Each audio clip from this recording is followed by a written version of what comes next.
when you're working in tile preparation, you have to consider a few things. The first one is that always you have to make sure that you work in a clean environment, that you remove all obstacles that you have around.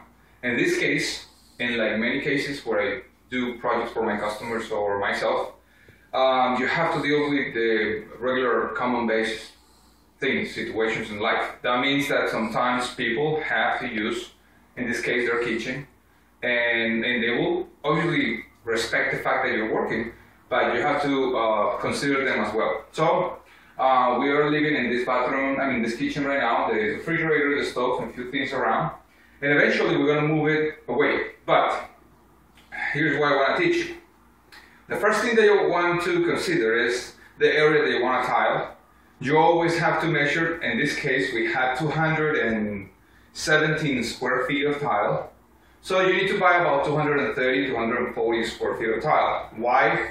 Because something that is called cuts and excess or waste. And that means that sometimes you lose corners or you lose little sections, or your tile is 3/4 the size that you need for that particular space. So you need to cut and dispose the rest. So that's why you need to buy a little bit more extra. And if your contractor asks you for a little bit more, don't worry, you can sometimes take these tiles back again to a home improvement store like Lowe's or Home Depot or Sears or wherever you get it from.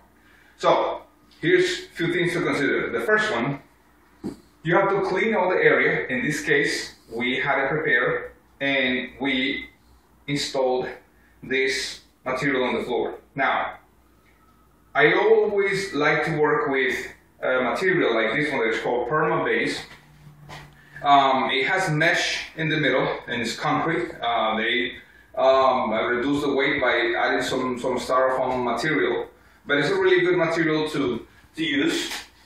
This one comes in here's the name, it's Perma-Base, and it comes with 36 by 5 feet, 36 inches by 5 feet long.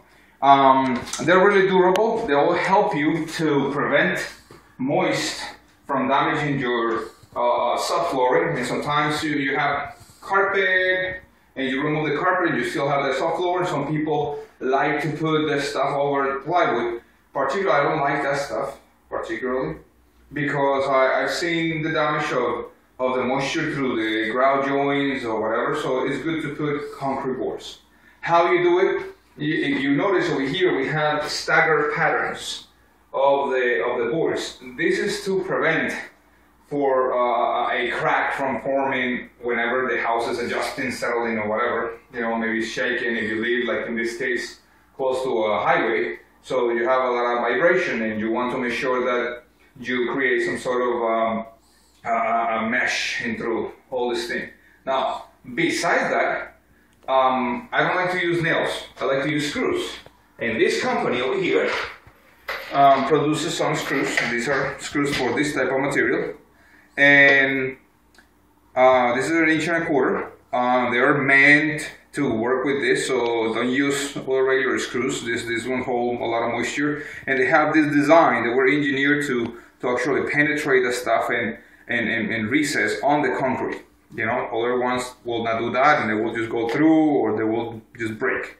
So this I have like a self-serve bit, and use this. This is a really good company. Actually, they suggested for that. After that, on the joints, you need to put a specially designed fiber mesh for tiles. For backer board. So you will cover the seams. Later on, I will show you how. You will cover all the seams, and you use thin set cement.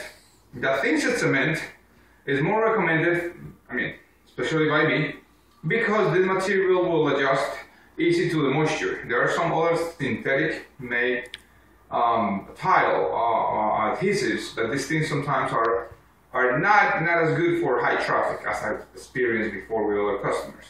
So that's what you gotta do. Prepare your area, cut your boards accordingly, stagger them, and to cut them, use either a specially designed knife, or you can use a grinder with a diamond blade, saw blade, whatever.